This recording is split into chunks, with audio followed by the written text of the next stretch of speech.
சிங்கம் ஒரு சிங்கம் எப்போ எதுலயும் பெக்யூலியர் தான். ஒரு முறை சிங்கம் கரிசிச்சதுன்னா அந்த சவுண்ட்ல ஒரு 8 கிலோமீட்டருக்கு சும்மா அதிரும், எல்லா திசைகளும் அதிரும். அப்படிப்பட்ட அந்த சிங்கம் வேட்டைக்கு மட்டும்தான் வெளியில வரும், வேடிக்கை பார்க்கறதுக்கெல்லாம் வெளியில வராது. வேட்டையில கூட உயிரோடு இருக்கிற மிருகங்களை தான் வேட்டையாடும். அதுலயும் பெரும்பாலும் தன்னை விட பெரிய சைஸ் உள்ள மிருகங்களை தான் குறி வச்சு தாக்கும், ஜெயிக்கும். எவ்வளவு பசியில் இருந்தாலும் உயிர் இல்லாததை, கெட்டு போனதை தொட்டு கூட பார்க்காது. அப்படிப்பட்ட அந்த சிங்கம் அவ்வளவு ஈஸியா எதையும் தொடாது, தொட்டா விடாது. காட்டோட 4 பக்கமும் மார்க்கிங் மை டெரிட்டரின்னு தன்னுடைய பவுண்டரியை தானே வகுக்கும்.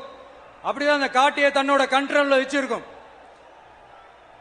சிங்கத்துக்கு கூட்டத்தோட இருக்கிறதுக்கும் தெரியும், தனியா இருக்கிறதுக்கும் தெரியும்.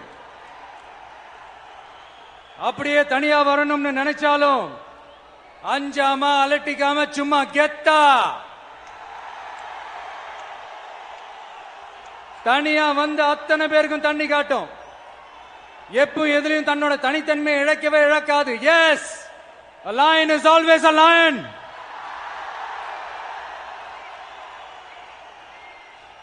There are so many jackals and other animals in the forest, but there will be only one lion. And even if it is single, it will be the king of jungle.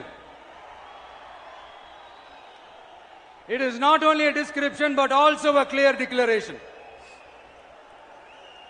சிங்கத்தை பத்தி பேசிட்டு நம்ம சிங்க குட்டிகளையும் சிங்க பெண்களையும் பத்தி நம்ம பேசாம இருக்க முடியுமா? அவங்களை எப்படி நான் மறப்பேன்? அவங்க தான் என்னுடைய உயிராச்சே, என் நெஞ்சில் குடியிருக்கும்.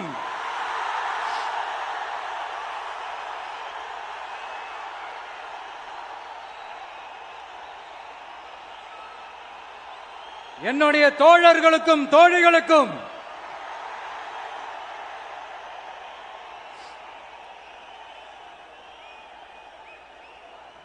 நேர்ல வர முடியாத சூழல்ல வீட்டில இருந்துகிட்டே நம்மளோட இந்த மாநாட்டுல நேரலை வாயிலாக கலந்துகிட்டு இருக்கிற என்னுடைய அம்மாக்கள், அக்கா தங்கைகள், அண்ணன் தம்பிகள், நண்பர்கள் அனைவருக்கும் என்னோட உயிர் வணக்கம். என்னோட உயிர் வணக்கம், என்னோட உயிர் வணக்கம்.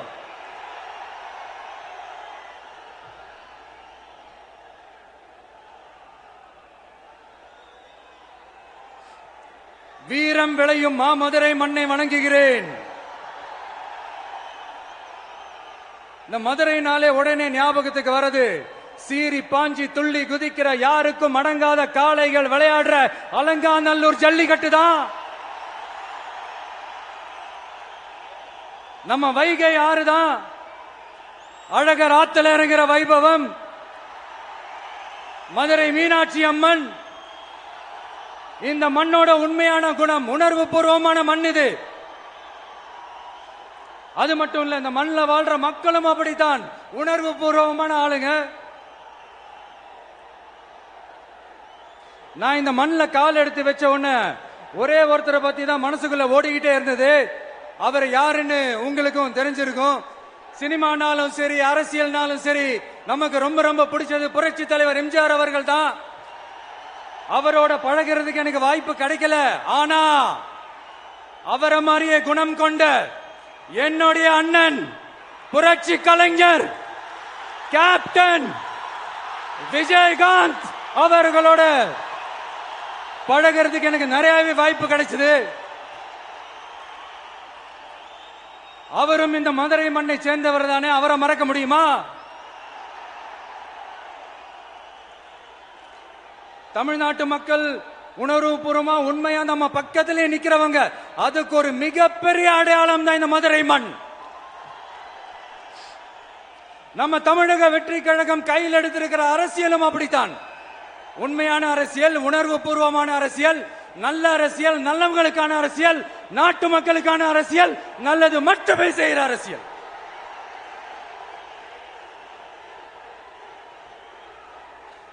இதோ நம்மளுடைய இந்த இரண்டாவது மாநில மாநாடு வாகை சூடும் வரலாறு திரும்புகிறது. அப்படி இந்த மாநாட்டுக்கு பேர் வச்சிருக்கிறோம். 1967லயும் 1977லயும் நம்ம தமிழக அரசியல் ஒரு மிகப்பெரிய ஆட்சி அதிகார மாற்றங்கள் ஒண்ணு நடந்துச்சு இல்லையா? அதே மாதிரிதான் அடுத்த வருஷம் 2026ல அப்படி ஒரு வரலாறு திரும்ப போகுதுன்னு உறுதியா சொல்றதுக்கான மாநாடு தான் நம்மளோட இந்த இரண்டாவது மாநில மாநாடு. விக்கிரவாண்டி விசாலையில நம்மளுடைய ஃபர்ஸ்ட் மாநாடு நடத்தணும், வெற்றி கொள்கை திருவிழா. அதுக்கப்புறமே நீங்க பார்த்திருப்பீங்க தமிழக அரசியல் அந்த தட்ப வெப்பத்தையே மாத்தினுச்சு. நமக்கு எதிராக எத்தனை குரல்கள்,